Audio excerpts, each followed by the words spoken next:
Good morning, students and my dear friends. Today is 29th of November 2023, Wednesday. Lecture start करने से पहले अगर आपको बिजनेस स्टैंडर्ड और मिंट की पीडीएफ चाहिए तो आप इनकी रिस्पेक्टिव वेबसाइट्स पर लॉगिन कर सकते हैं। बेसिक वर्जन दोनों ही न्यूज़पेपर का सबके लिए फ्री है। इसके अलावा आप मुझे अदर सोशल मीडिया प्लेटफॉर्म्स पर भी ज्वाइन कर सकते हैं। रिकमेंडेड प्ले स्पीड है इस वीडियो की 1.25x।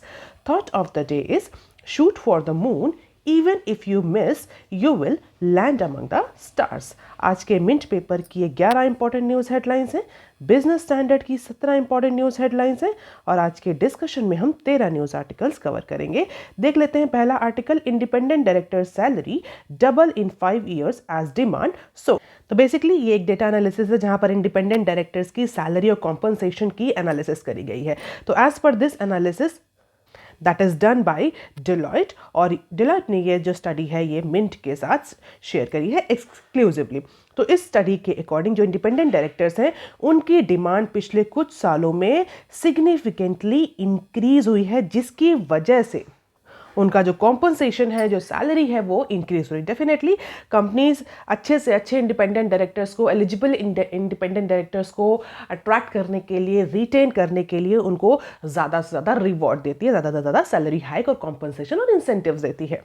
तो इस पर्टिकुलर ह्यूज डिमांड की वजह से पिछले कुछ रीसेंट टाइम्स में अगर हम देखें तो इंडिपेंडेंट डायरेक्टर्स की जो सैलरी है उसमें हमें हेफ्टी इंक्रीज या हेफ्टी हाइक देखने को मिलता है, और अप्रॉक्सीमेटली 15% एनुअल रेट के हिसाब से, 15% एनुअल इंक्रीज के हिसाब से एवरेजली इंडिपेंडेंट डायरेक्टर्स की सैलरी इंक्रीज हो रही है एज पर दिस स्टडी। और अगर 50 बड़ी स्टॉक कंपनीज की बात करें तो उनके जो इंडिपेंडेंट डायरेक्टर्स हैं उनकी सैलरी पिछले 5 सालों में, पिछले 5 फिजिकल ईयर्स में जस्ट डबल हो गई है।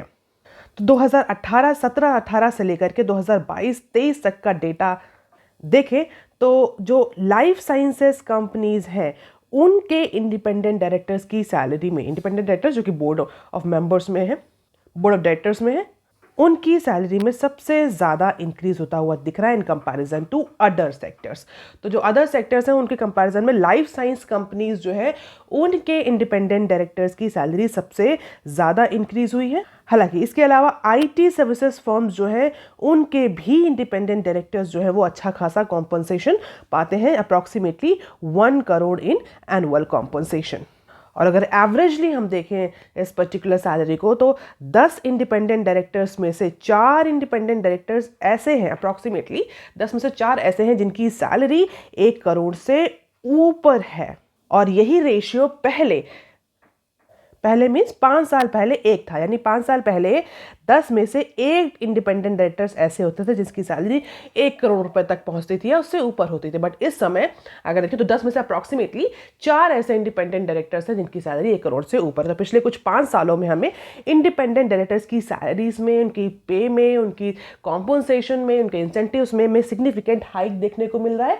रीजन यही है कि डिमांड इंक्रीज हो रही because of the lot of issues or new norms that has been propagated by government in order to ensure the better corporate governance, जिसकी वजह से इंडिपेंडेंट डायरेक्टर्स की डिमांड बढ़ रही है। डिमांड बढ़ रही है तो डेफिनेटली उनको रिटेन करना भी बहुत ज़रूरी है, सैलरी भी उनकी बढ़ रही है।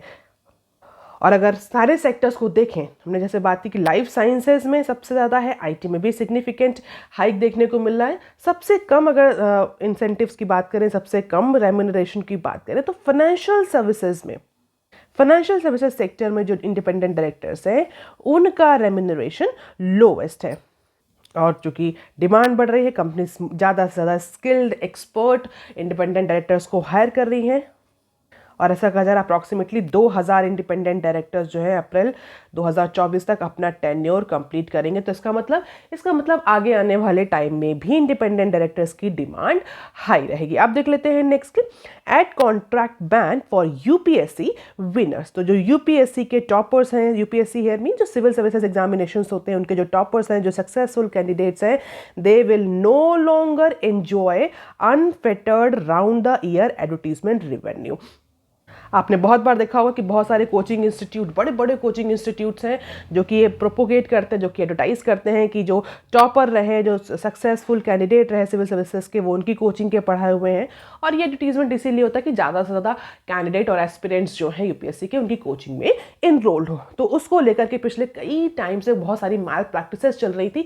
इवन कई सारे कैंडिडेट्स पैसे लेकर के फेक एडवर्टीजमेंट भी करते थे कि उन्होंने उस पर्टिकुलर कोचिंग से स्टडी करी, जबकि उस कोचिंग से उनका कोई लेना देना नहीं होता था। तो इसी को लेकर के बहुत टाइम से आर्ग्यूमेंट चल रहा था कि जो यूपीएससी के सक्सेसफुल कैंडिडेट्स हैं इंक्लूडिंग टॉपर्स, क्या उन पर किसी तरह के रिस्ट्रिक्शंस लगाए जाएं इस तरह के एडवर्टीजमेंट को लेकर के, क्योंकि वो एडवर्टीजमेंट करते थे और कई बार ये एडवर्टीजमेंट मिसलीडिंग होते थे। हालांकि जो कैंडिडेट्स होते थे सक्सेसफुल कैंडिडेट्स, उनको अच्छा खासा रिवेन्यू दिया जाता था इस एडवर्टीजमेंट के लिए कोचिंग इंस्टीट्यूट के साइड से।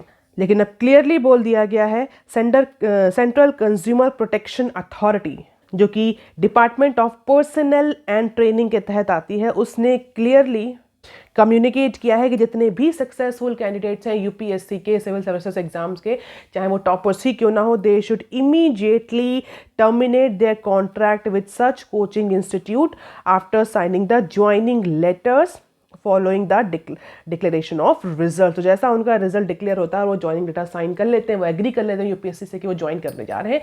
इसके पहले सारे के सारे जो कॉन्ट्रैक्ट हैं, एडवर्टीजमेंट के कॉन्ट्रैक्ट हैं, कैंडिडेट्स को टर्मिनेट करने पड़ेंगे, क्योंकि सीसीपीए के अकॉर्डिंग इस तरह के जो एडवर्टीजमेंट्स हैं, they fall under the misleading advertisement and unfair trade practices clause of consumer protection act 2019। तो 2019 कंज्यूमर प्रोटेक्शन एक्ट 2019 के अकॉर्डिंग इस तरह के advertisement most of the time misleading होते हैं, अनफेयर ट्रेड प्रैक्टिसेस में आते हैं, जो कि अपकमिंग एस्पिरेंट्स को, कैंडिडेट्स को मिसलीड करते हैं कि वो एक इन्फॉर्म्ड डिसीजन, राइट डिसीजन ना ले पाए whether to join any coaching institute और नॉट।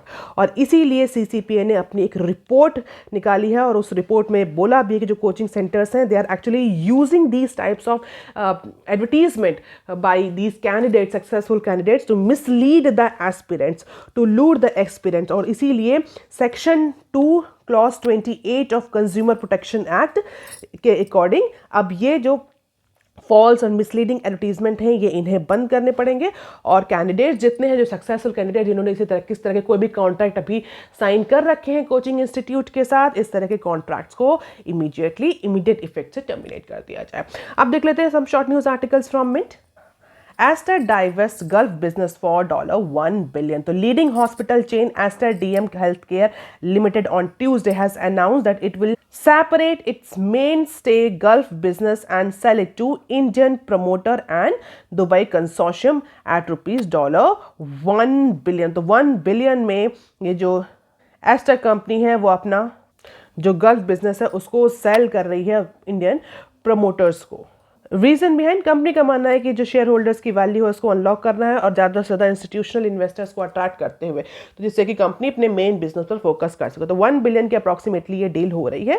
अब देख लेते हैं next clip. RP Sanjeev Goenka's PCBL to buy Aquapharm for rupees 3,800 crore. तो RP Sanjiv Goenka group PCBL has agreed to acquire 100% stake 100% stake किसमें? Pune base Aquafarm chemical private limited. तो approximately 3,800 crore में ये डील हो रही है, जहां पर PCBL 100% स्टेक एक्वायर कर रही है एक्वाफार्म केमिकल में। तो 3,800 में डील फाइनलाइज हुई है और बहुत जल्दी अपकमिंग टाइम में ये जो एक्विजिशन है ये फाइनलाइज हो जाएगा। अब देख लेते हैं बिजनेस स्टैंडर्ड के article number 5 that is given on page number 4 of business standard. Pharma export में return to double digit growth rate. पिछले कुछ टाइम से हमें यूएस, यूरोप जैसे रीजन्स में ड्रग की शॉर्टेज देखने को मिल रही है। इसके अलावा अफ्रीकन कॉन्टिनेंट में भी, जहाँ पर कफ सिरप की वजह से इंडियन फार्मास्यूटिकल प्रोडक्ट्स की, इंडियन फार्मास्यूटिकल ड्रग्स की जो डिमांड डेंट हुई थी, वो भी अब रिवाइव कर रही है। तो बिकॉज ऑफ दीज फैक्टर्स ऐसा एंटिसिपेट किया जा रहा है कि जो इंडिया का फार्मास्यूटिकल एक्सपोर्ट है वो इंक्रीज करेगा और अप्रॉक्सीमेटली $28 बिलियन तक का फार्मास्यूटिकल एक्सपोर्ट हमें फाइनेंशियल ईयर 24 में देखने को मिलेगा। तो 10.2% का ग्रोथ रेट रजिस्टर कर सकता है pharmaceutical export as per the senior officials at pharmaceutical export promotion council, जिसको हम फार्मेक्सेल के नाम से भी जानते हैं। और अगर पिछले साल की बात करें पिछले साल हमारा फार्मास्यूटिकल एक्सपोर्ट कितना रहा, यानी फाइनेंशियल ईयर 23 में तो अप्रॉक्सीमेटली $25.4 बिलियन का फार्मास्यूटिकल एक्सपोर्ट हमें देखने को मिला। 3.2% का ग्रोथ रेट रहा, और इसमें जो प्राइमरीली जो हमने एक्सपोर्ट किया वो यूरोप और यूएस में किया। Export to countries like Zambia, Nigeria और other African countries were dipped at that time. तो जो अफ्रीकन कॉन्टिनेंट से जो हमारा लास्ट टाइम शिपमेंट हुआ था फार्मास्यूटिकल शिपमेंट, वो 5.4% से डिक्लाइन हुआ था, लेकिन यूरोप और यूएस में हमारा एक्सपोर्ट कंटिन्यूअस बना रहा था, जिसकी वजह से अप्रॉक्सीमेटली $25 बिलियन का हमने एक्सपोर्ट किया था, फार्मास्यूटिकल एक्सपोर्ट किया था लास्ट ईयर। अगर इस फाइनेंशियल ईयर में देखें तो अप्रैल से लेकर अक्टूबर के ड्यूरेशन में जो एक्सपोर्ट है वो 8.13% की रेट से ग्रो कर अप्रॉक्सीमेटली $15.8 बिलियन का हम एक्सपोर्ट अभी तक कर चुके हैं as per the pharmaceutical export promotion council. और सिर्फ अक्टूबर के मंथ में हमें 29.3% का ग्रोथ रेट देखने को मिला। अप्रॉक्सीमेटली $2.5 बिलियन का केवल एक्सपोर्ट हमें अक्टूबर के मंथ में देखने को मिल रहा है। This is the highest ever growth in October. तो फिलहाल के लिए जिस तरीके से अफ्रीका, यूएस और यूरोप में हमें डिमांड देखने को मिल रही है, ऐसा एंटिसिपेट किया जा रहा है कि because of this revival in demand there will be the increase, significant increase in pharmaceutical export from India. तो this is all about health check. हम देख सकते हैं फार्मा एक्सपोर्ट कितना रहा अप्रैल, मई, जून, जुलाई, अगस्त, सितंबर, अक्टूबर इस फाइनेंशियल ईयर 23 और 24 का डेटा है, comparative data, you can just have the glimpse of it. और रीजंस, जो रीजन वाइज एक्सपोर्ट है, जो टॉप रीजंस हैं, तो हम देख सकते हैं north America, Europe, Africa, Latin America, ASEAN. तो आप देखिए किसमें कितना इंक्रीज हुआ है, और फार्मास्यूटिकल एक्सपोर्ट ओवरऑल एक्सपोर्ट का कितना कॉन्स्टिट्यूट करता है, तो percentage share in overall pharma export उस रीजन का कितना है, you can just have the glimpse of it. Definitely data याद करने की जरूरत नहीं है। अब देख लेते हैं next article, RBI new risk wait rule मेज पर को लेंडिंग बाय बैंक एनबीएफसी। तो रिसेंटली हमने ये न्यूज़ भी कवर करी थी, जहां पर रिजर्व बैंक ऑफ इंडिया ने इस अनसिक्योर्ड लोन के लिए जो रिस्क वेट है उसको इंक्रीज कर दिया था। कितना इंक्रीज किया था, 25 बेसिस पॉइंट का इंक्रीज किया था। और उसके बाद हमने डिस्कस भी किया था कि प्रोबेबली जो अनसिक्योर्ड सेगमेंट है लोन का, उसमें हमें कॉस्ट ऑफ बोरोइंग इंक्रीज होती हुई दिखेगी, जिसकी वजह से अनसिक्योर्ड में लोन सेगमेंट में जो ग्रोथ है वो डेंट होगी। तो उसी कंटेक्स्ट में अपने इस न्यूज़ को पढ़ेंगे। तो अब जो को लेंडिंग डील्स होती हैं between NBFCs and banks that are likely to rise after RBI's decisions to increase risk weight on consumer credit, industry leader and experts say so। अभी जो recent चेंज किया है रिजर्व बैंक ऑफ इंडिया ने risk wait rule में, ऐसा मानना है expert का कि उस डिसीजन की वजह से, उस नए रूल की वजह से, उस चेंज की वजह से जो को लेंडिंग डील्स हैं किसके बीच में, एनबीएफसीज और बैंक्स के बीच में जो को लेंडिंग डील्स हैं उसमें हमें इंक्रीज देखने को मिल सकता है। अब क्वेश्चन ये उठता है कि ऐसा क्यों होगा। तो ऐसा मानना है एक्सपर्ट्स का कि स्पेशली जो स्मॉलर एनबीएफसीज हैं, स्मॉलर एनबीएफसीज में जो smaller non banking financial companies हैं, उनके लिए कैपिटल मार्केट जो है वो अभी कॉस्टली हो गई है, कि कॉस्ट ऑफ बोरोइंग बढ़ गई है, तो डेफिनेटली उनके लिए कैपिटल मार्केट कॉस्टली हो गई है। तो अब वो क्या करेंगे, वो बैंक से डील करेंगी, बैंक से कोलैबोरेट करेंगी, दे विल ऑप्ट फॉर को लेंडिंग विद बैंक्स। और इसी पर्टिकुलर को लेंडिंग की वजह से हमें ये डील्स की वजह से को लेंडिंग में हमें इंक्रीज देखने को मिलेगा। So smaller NBFCs are more comfortable with co lending, क्योंकि उनकी जियोग्राफिकल, अगर हम स्कोप देखें in terms of industry and consumer और कस्टमर, उनका जियोग्राफिकल अगर हम स्कोप देखें, जियोग्राफिकल एक्सपेंशन देखें, तो बहुत ही लिमिटेड है और बहुत ही स्पेशलाइज्ड फॉर्म में, लोकलाइजेशन के फॉर्म में वो काम करती हैं। तो they will prefer co lending more aggressively in comparison to big NBFCs और लार्ज एनबीएफसी। हालांकि ऐसा नहीं है कि बड़ी बड़ी जो एनबीएफसीज हैं वो नहीं को लेंडिंग करेंगी, वो भी को लेंडिंग करेंगी, लेकिन स्मॉलर एनबीएफसीज का जो को लेंडिंग का फॉर्मेट होगा that will be more aggressive than larger NBFCs as per the expert. और ऐसा नहीं है कि जो छोटी एनबीएफसीज हैं केवल वही कोलैबोरेट करेंगे, बड़ी एनबीएफसीज जो हैं वो भी कोलैबोरेट करेंगे और उनमें भी हमें सिग्निफिकेंट को लेंडिंग में इंक्रीज देखने को मिलेगा। हालांकि जो छोटी कंपनीज हैं, छोटी एनबीएफसीज हैं, they will collaborate more in comparison to big NBFCs. अब देख लेते हैं nextly, first tranche of critical mineral auction Today, the Ministry of Mine is all set to launch the first ever tranche of auctions of critical mineral and strategic mineral. अभी recently critical mineral और strategic mineral की list जारी करी गई थी, हमने discuss भी करी थी वो लिस्ट, और हमने ये भी डिस्कस किया था उस समय कि इस लिस्ट के बाद प्रॉब्ली अब गवर्नमेंट जो है वो ऑक्शन के लिए जाएगी, स्पेशली ऐसे क्रिटिकल मिनरल जिनका रिसेंटली जो हमें जिनकी माइंस हमें डिस्कवर हुई है। तो वेडनेसडे को मिनिस्ट्री ऑफ माइन जो है वो प्रॉपरली रेडी है अपना फर्स्ट ऑक्शन करने के लिए, और जो union minister of coal mines and parliamentary affair है मिस्टर प्रहलाद जोशी, वो इस पर्टिकुलर प्रोसेस को इनॉग्रेट करेंगे, जहाँ पर 20 ब्लॉक्स जो हैं, अप्रॉक्सीमेटली 20 ब्लॉक्स जो हैं क्रिटिकल मिनरल और स्ट्रेटेजिक मिनरल के, वो उनका ऑक्शन इनिशिएट किया जाएगा। तो ये जो ऑक्शन प्लेटफॉर्म है MSTC, that is mini Ratna category 1 public sector undertakings, administrative control करते हुए इस पर्टिकुलर ऑक्शन को स्टार्ट करेगी at 6 PM on November 29, 2020 as per the ministry. तो ये ऑनलाइन ऑक्शन कंडक्ट किया जाएगा 2 स्टेजेस में।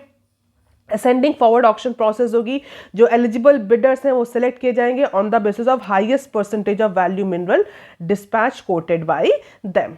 तो फिलहाल के लिए सप्लाई चेन वल्नरेबिलिटी जिस तरीके से है, इंडिया की जिस तरीके से डिपेंडेंसी है इन क्रिटिकल मिनरल्स को लेकर के, उसको रिड्यूस करने के लिए गवर्नमेंट जल्द से जल्द इन मिनरल ब्लॉक्स का ऑक्शन स्टार्ट करने की कोशिश में थी, और फाइनली जो फर्स्ट ऑक्शन स्टेज है वो स्टार्ट हो चुका है। And this is the royalty rate for different critical or strategic minerals. You can just have the glimpse of it. Lithium, niobium, rare earth elements, you can see कि कितना कितना percentage उनका royalty rates रखा गया है। अब देख लेते हैं short news articles from business standard. Financial institutions told to strengthen fraud management. तो financial institutions are yet to registered with citizen financial cyber fraud reporting management system CFCFRMS। एक सिस्टम है, या हम बोल सकते हैं एक प्लेटफॉर्म है साइबर क्राइम को प्रिवेंट करने के लिए, जिसको डेवलप किया है Indian cyber crime coordination centre ने। और सेंटर गवर्नमेंट ने बहुत जल्दी बोला है जितने भी फाइनेंशियल इंस्टीट्यूशंस हैं कि इस पर्टिकुलर प्लेटफॉर्म को ज्वाइन करें, जिससे कि जो फ्रॉड हो रहे हैं, फ्रॉड के केसेस हो रहे हैं because of this technological loop holes, उनको ओवरकम किया जा सके। तो अगर आप किसी भी कॉम्पिटिटिव एग्जाम की तैयारी कर रहे हैं तो दिस पर्टिकुलर न्यूज़ प्लेटफॉर्म, ये जो इंस्टीट्यूशन है जिसने ये प्लेटफॉर्म डेवलप किया है, इस जो ये प्लेटफॉर्म डेवलप किया है, ये न्यूज़ आपके लिए बहुत इंपॉर्टेंट है। तो फाइनेंशियल इंस्टीट्यूशंस को सेंट्रल गवर्नमेंट ने बोला है कि अपने फ्रॉड मैनेजमेंट सिस्टम को, ड्यू डिलिजेंस प्रोसेस को स्ट्रेंथन करें, और उसके लिए ये citizen financial cyber fraud reporting and management system जो है वो जल्द से जल्द ज्वाइन करें।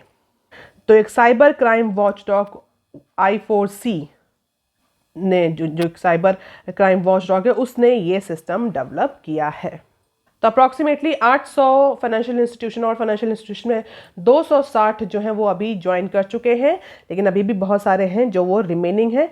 और अभी तक ऐसा कहा जा रहा है कि 900 करोड़ के जो फ्रॉड्स हैं उनको प्रिवेंट किया जा चुका है। अप्रॉक्सीमेटली 3,50,000 विक्टिम बेनिफिट हुए हैं इस पर्टिकुलर प्लेटफॉर्म से, और इसीलिए गवर्नमेंट फिलहाल के लिए इस फाइनेंशियल इंस्टीट्यूशंस को स्ट्रिक्टली डायरेक्ट कर रही है कि वो अपना एक तो फ्रॉड मैनेजमेंट सिस्टम और स्ट्रेंथन करें, ड्यू डिलिजेंस प्रोसेस को और स्ट्रेंथन करें, इसके अलावा इस पर्टिकुलर प्लेटफॉर्म को भी ज्वाइन करें। अब देख लेते हैं नेक्स्ट क्लिप। टाटा सन्स में mop up ₹12K crore from TCS shares buyback. तो parent Tata son is planning to tender 29.6 million share, approximately 17,000 crore के बाईबैक ऑप्शन के थ्रू। तो फ्लैगशिप टाटा कंसल्टेंसी सर्विसेज है जो कि इंडिया की लार्जेस्ट सॉफ्टवेयर एक्सपोर्ट है, उसने अपनी रेगुलेटरी फाइलिंग में ये डिस्क्लोज किया है कि जो टाटा सन्स है, जो पेरेंट टाटा सन है, वो टेंडर करने जा रहा है अप्रॉक्सीमेटली 29.6 मिलियन के शेयर्स को। और अगर सारे शेयर्स एक्सेप्टेड हो जाते हैं तो Tata son will be able to mop approximately 12,284 crore. हालांकि अगर सितंबर क्वार्टर तक देखें तो जो प्रमोटर है टाटा सन्स, उसका TCS में होल्डिंग है 72.3%। तो लेट अस सी कि आगे कितना ये प्रोसेस जो बायबैक की है सक्सेसफुल होती है। अब देख लेते हैं next, festival season drive auto retail sales to record high. जैसा कि हमने ऑलरेडी डिस्कस किया था कि फेस्टिवल सीजन में इंडिया में जो ऑटोमोबाइल सेक्टर है उसमें इंक्रीज होगा, और इस इंक्रीज को एंटिसिपेट करते हुए जितनी भी ऑटोमोबाइल कंपनीज थे देवर इंक्रीजिंग देयर प्रोडक्शन। तो फाइनली डेटा यही बता रहा है कि जो रिटेल सेल है ऑटोमोबाइल सेक्टर की ड्यूरिंग द फेस्टिवल सीजन उसने हाईएस्ट एवर नंबर रजिस्टर किया है। अप्रॉक्सीमेटली 3,793 मिलियन यूनिट सेल हुई है। 90% का इंक्रीज देखने को मिल रहा है in comparison to last year. Reason behind festival season. आप देख लेते हैं next clip, India IT spend to reach $125 billion in 24, up 10.7%। तो Indian information technology spending is anticipated to reach approximately $124.6 billion. 2024 में 124.6 बिलियन का एक्सपेंडिचर कर सकते हैं, यानी 10.7% की रेट से इंक्रीज हो गया पिछले साल के कंपैरिजन में। 2023 से अगर देखें तो इस बार 10.7% ज़्यादा आईटी एक्सपेंडिचर देखने को मिल रहा है इन इंडियन आईटी सेक्टर। और ये फोकास्ट है, गार्टनर ने फोकास्ट किया कि इस बार इतना एक्सपेंडिचर इंडियन आईटी सेक्टर करेगा। This follows the period of flat growth in 2023। और अगर ये कहेंगे ये एक्सपेंडिचर किस जगह हो रहा है, तो definitely investment in software, IT services end devices में ये जो एक्सपेंडिचर है, ये जो इन्वेस्टमेंट है वो किया जाएगा। तो सिग्निफिकेंट इंक्रीज हमें इंडिया के आईटी सेक्टर में देखने को मिलना है। आप देख लेते हैं next clip, China mystery illness exporters fair likely impact. कल की न्यूज़ में भी हमने ये एस्पेक्ट कवर किया था कि जिस तरीके से चाइना में रेस्पिरेटरी इलनेस बढ़ रही है, इंक्रीज हो रही है, उसको देखते हुए इंडियन एक्सपोर्टर्स जो है वो कॉशियस है। कोविड का जो लेसन है वो उन्हें अभी भी याद है। तो अभी जो रिसेंटली मेडिकल इमरजेंसी हुई है चाइना में because of this respiratory illness, Indian exporters are closely monitoring the situation and they're apprehensive about the potential repercussion on this on the trade। तो फिर से जो एक्सपोर्टर्स हैं वो अपने आप को प्रिपेयर कर रहे हैं। वह हालांकि फेयर तो कहीं ना कहीं है कि अगर ये रेस्पिरेटरी इलनेस फिर से बढ़ी तो कोविड जैसी सिचुएशन ना आ जाए जिससे कि उनका एक्सपोर्ट इंपोर्ट फिर से इम्पैक्ट करे, उनका बिजनेस फिर से इम्पैक्ट करे, जो अभी जस्ट रिवाइव होना शुरू हुआ है। हालांकि अगर हम देखें तो इंडिया में फिलहाल के लिए कोई बहुत ज़्यादा केसेस हमें देखने को अभी नहीं मिला है, केसेस में इंक्रीज देखने को नहीं मिला है। अब देख लेते हैं next clip, India to add $5 billion aircraft carrier to counter China. So India government is all set to add another aircraft carrier. Aircraft carriers और ऐड किए जा रहे हैं अप्रॉक्सीमेटली $400 बिलियन यानी $4.8 बिलियन वर्थ के एयरक्राफ्ट कैरियर जो है Indian government add कर रही है अपने नेवल बेस में। बिकॉज अगर हम देखें चाइना के नेवल प्रेजेंस जो है इंडियन ओशन में बहुत ज़्यादा, तो उसको काउंटर करने के लिए, चाइना की नेवल प्रेजेंस को इंडियन ओशन में काउंटर करने के लिए इंडियन गवर्नमेंट जो है वो और ज़्यादा से ज़्यादा एयरक्राफ्ट कैरियर एक्वायर कर रही है। तो डिफेंस एक्विजिशन काउंसिल जो कि इंडिया की top defence decision making body है, जिसको कौन हेड करता है आप मुझे कमेंट सेक्शन में लिख करके बताइए। तो फिलहाल के लिए जो डिफेंस एक्विजिशन काउंसिल है that is expected to clear this acquisition of its second indigenous carrier on Friday. और इसके बाद प्रॉब्ली हम चाइना के जो प्रेजेंस है इंडियन ओशन में उसको थोड़ा सा काउंटर कर पाएंगे। So that is all for today students, please like share and subscribe. Thank you, have a nice day.